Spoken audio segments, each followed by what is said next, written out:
వాగర్థావివ సంపృక్తో వాగర్థ ప్రతిపత్తయే జగతః పితరౌ వందే పార్వతీ పరమేశ్వరం. జ్యోతిషాభిమానులందరికీ నమస్కారం. 2025 జూలై మాసంలో 12 రాసుల వారికి మాస ఫలితాలు.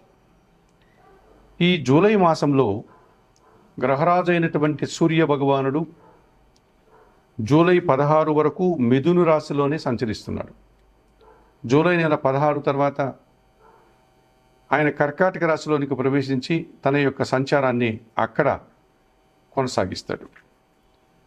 కుజగ్రహము సింహరాశిలో ఈ జూలై మాసమంతా కూడా ఆయన సంచారం కొనసాగుతుంది. ఇదివరకే సింహరాశిలో కేతు ఉన్నాడు కనుక కుజ కేతువుల కలయిక అన్నటువంటిది జూలై మాసంలో సింహరాశిలో ఉంది. బుధుడు కర్కాటక రాశిలో ఈ జూలై మాసం అంతా కూడా తన సంచారాన్ని కొనసాగిస్తున్నాడు. గురువు మిథున రాశిలో సంచరిస్తున్నాడు. అలాగే శుక్రుడు వృషభ రాశిలో స్వక్షేత్రంలో తన సంచారాన్ని కొనసాగిస్తున్నాడు. శని భగవానుడు మీనరాశిలో సంచరిస్తున్నాడు. రాహువు కుంభరాశిలో, కేతువు సింహరాశిలో. ఈ రాహుకేతువులు ఇద్దరు కూడా రాహు కుంభరాశిలో, కేతువు సింహరాశిలో సంచరించడం వల్ల కర్కాటక, సింహ, మకర, కుంభరాశుల వారికి ప్రబల కాలసర్పదోషం ఉంది. అలాగే సింహరాశిలో కుజకేతువులు సంచారం కొనసాగించడం వల్ల కొన్ని రాశుల వారికి కొన్ని అనుబంధాలతో కానీ, కొన్ని సంస్థలతో కానీ, లేక కొన్ని పనిచేసేటువంటి కార్యాలయాల్లో కానీ ఎడబాటు ఏర్పడ్డం, లేకపోతే కొన్ని విషయాల్లో ఏదైనా వివాదాలు ఉంటే పరిష్కరించుకునేటువంటి పరిస్థితులు, భూ లాభాలు, వాహన లాభాలు, అలాగే కొంతమందికి అనారోగ్య సమస్యలు, ఆపరేషన్లు, కొంతమందికి ప్రమాదాలు, వాహన ప్రమాదాలు, ఇలా వైవిధ్యమైనటువంటి ఫలితాలని ఈ కుజకేతువులు ఇస్తున్నారు. దీంతోపాటు దేశ గోచరాన్ని అనుసరించగన పరిశీలిస్తే విమాన ప్రమాదాలు, అలాగే వాహన ప్రమాదాలు, సునామీలు, భూకంపాలు, మనకు పరిసర ప్రాంతాల్లో ఉన్నటువంటి దేశాల్లో యుద్ధ వాతావరణం, ఇవన్నీ కూడా చెప్పుకోదగ్గ అంశాలుగా ఈ కుజకేతువులు కలిసి ఉన్నంత కాలంలో జరిగేటువంటి అవకాశాలు మనకు కనిపిస్తున్నాయి. ఇదివరకే కొన్ని ఉదాహరణలు కూడా మనకు జరగడం జరిగింది, మనకందరికీ తెలిసిన విషయాలే. జూన్ 26వ తారీఖున ఆషాఢ మాసం ప్రారంభమైంది. ఇది జూలై మాసం కనుక జూలై మాసం 24 వరకు కూడా ఈ ఆషాఢ మాసమే కొనసాగుతుంది. ఆషాఢ మాసంలో నూతన వధూవరులను ఒకే ఇంటిలో ఉండకుండా వేరు చేసేటువంటి సాంప్రదాయం కూడా మనకుంది.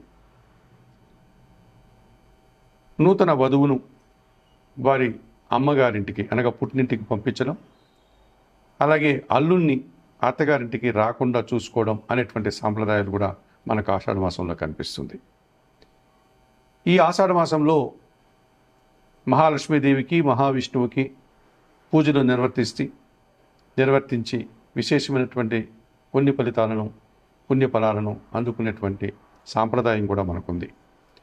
అలాగే ఆషాఢ మాసంలో ఉగ్రదేవతార్చన కార్యక్రమంలో భాగంగా వారాహి నవరాత్రులు ప్రారంభించి ఆ కార్యక్రమాలు కూడా నిర్వహించేటువంటి ఆనవాయితీ ఉంది. ఇక 25వ తారీఖున జూలై నెల 25వ తారీఖున శ్రావణ మాసం ప్రారంభమవుతుంది. ఆధ్యాత్మిక విషయాలకు కానీ, భక్తికి సంబంధించినటువంటి విషయాలలో కానీ చాలా పవిత్రమైన మాసంగా మనము ఈ శ్రావణ మాసాన్ని పరిగణిస్తూ ఉంటాం. శ్రావణ మాసంలో మనకు శివకేశవుల భేదం లేదు కనుక శివపార్వతుల పూజలు, అలాగే మహావిష్ణువు, మహాలక్ష్మీదేవుల పూజలు నిర్వహించేటువంటి సాంప్రదాయం ఉంది.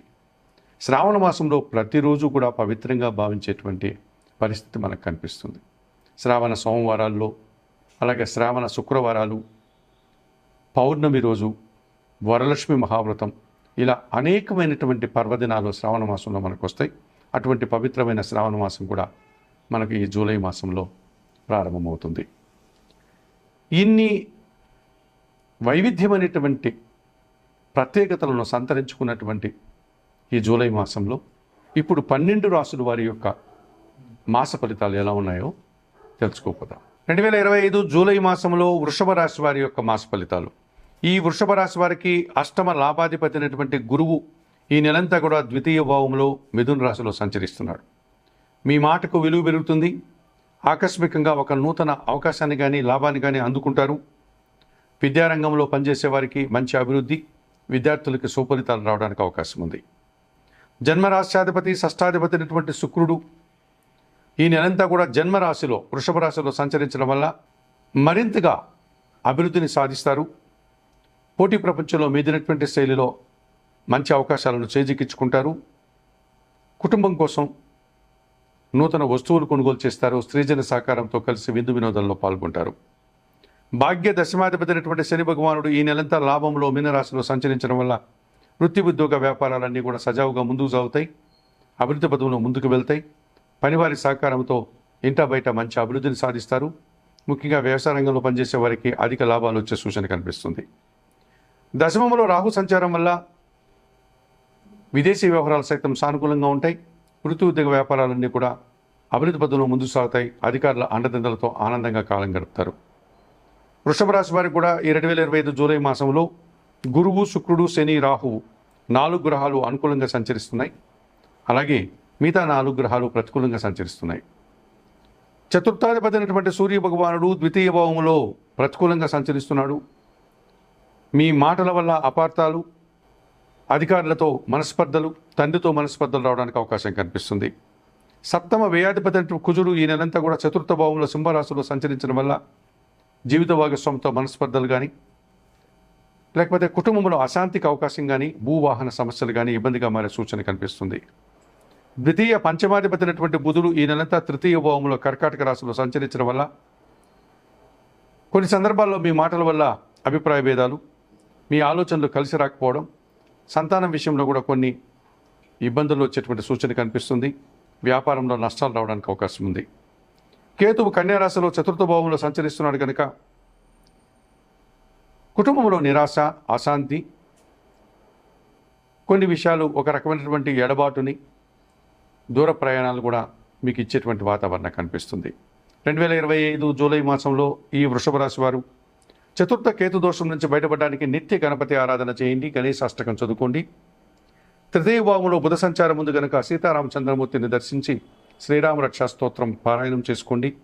చతుర్థంలో కుజదోషం ఉంది కనుక సుబ్రహ్మణ్య స్వామిని ఆరాధించి దర్శించి నమస్కరించుకోండి. ద్వితీయ భావంలో రవిదోషం నుంచి బయటపడడానికి నిత్యం సూర్యాష్టకం చదవండి. సూర్యోదయాన్ని నిద్రలేసి సూర్య భగవాన్ని దర్శించి నమస్కరించుకోండి.